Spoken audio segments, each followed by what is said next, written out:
What's going on, everyone? Welcome back to another episode. So it's been a while since I've posted a video, but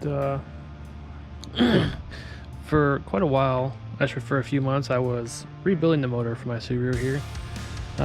It's all been back together, driving and everything else. So everything's been all good. So I pretty much did a full reseal on the motor, pulling the whole motor out, doing, I'll put a list here on the screen of everything I did, and roughly about, I guess, the expenses of what it took me to do it.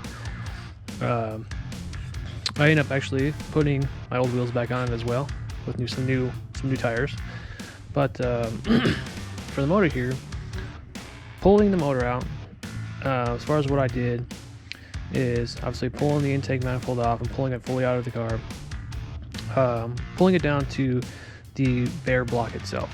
So pulling the case halves apart, putting in a new crankshaft, new main bearings, reusing the same rods, the same pistons. I had a bunch of carbon buildup. I'll put some pictures here in the video too of the full. I don't have the full process, but just some pictures of what I was doing with the motor. But anyways, reusing the same rods, same pistons. The pistons were covered in so much carbon buildup that it took me a while just to even clean those off. So anyways, just like I said, new crankshaft, new main bearings, reused the same rods, same pistons. I put new piston rings in it, all new seals for the case half itself. Reused the same case half bolts, torqued all those down, and then I moved on to the heads, and I ended up finding out that the valve seals, those were severely worn, because I had this motor's got, right now currently has 262,000 miles on it, and so right now I've got roughly a little more than 3,000 miles on the freshly built motor. So far, no issues with it. So for the heads, I had checked and they were still true and flat, so I didn't have to machine them. Because you know, it being a 2.5i single overhead motor, you can't really bash this motor because it just doesn't make enough power.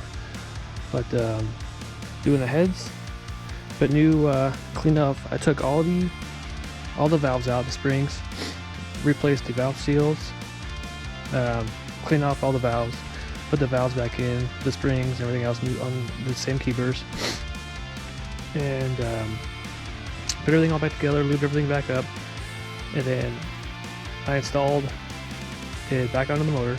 Used ARP head studs, which was a nice upgrade from the original head stretch bolts, and put everything all back together. I had found out, like, once I had put everything back together, that the valve timing was severely off. Like, there was a bunch of them that were still in decent like timing, but I pretty much adjusted every single one of them, and there were some of them that were obviously way more out of spec than some other ones. So I did, you know, valve timing and everything else, but all new seals, new valve covers, new spark plugs, and new timing cover. Pretty much did a fresh new rebuild on the motor itself. And like I said, currently I've got about a little over 3,000 miles on it on the freshly built motor. Haven't had any issues with it. Actually, I feel like it runs a lot better and a lot smoother than it does.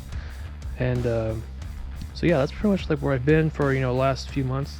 Just been dealing with life and getting my motor rebuilt, and I was considering, you know, filming it, but it just kind of slipped my mind, and I just didn't really get around to doing it because it was just more focused on getting my main daily driver back together and whatnot. So I will probably try to be doing some more videos of actually like filming me working on this car and whatnot. But in the process, you know, it took me way longer than expected, just because I had ordered some wrong parts, and it had taken, like, you know, 2 weeks or it took me a week to send something back, and then, you know, another week for me to receive it. So a few wrong parts here and there, so it took me a little longer than I wanted. And of course, you know, some parts me not having with the full rebuild kit itself. So like I said, it just took me way longer than expected, and some parts broken, and so I ended up getting a aftermarket radiator here, just because of the original one I've heard stories about it. The plastics on the radiator themselves kind of become compromised, where the plastic on them just kind of gets super brittle and they crack and whatnot. So I didn't with mine. Even with me trying to install the new radiator hose, the plastic part here just snapped right off. It was just super brittle with, you know, this car having 262,000 miles on it.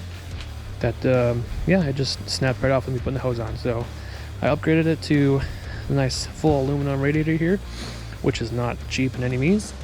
But with here, you know, being here in Arizona and in the summertime where, you know, weather gets, you know, 120 degrees, I wanted something to have a little bit of air cooling. And yeah, so everything I did to it, you know, new pulleys, new timing belt, new water pump, new thermostat, you know, pretty much in a full rebuild. That's what I did. But I'll put, yeah, like I said, I'll put some videos of some of the progress I did with the motor itself. And yeah, so if you guys have any questions, maybe I can help you guys with your engine builds.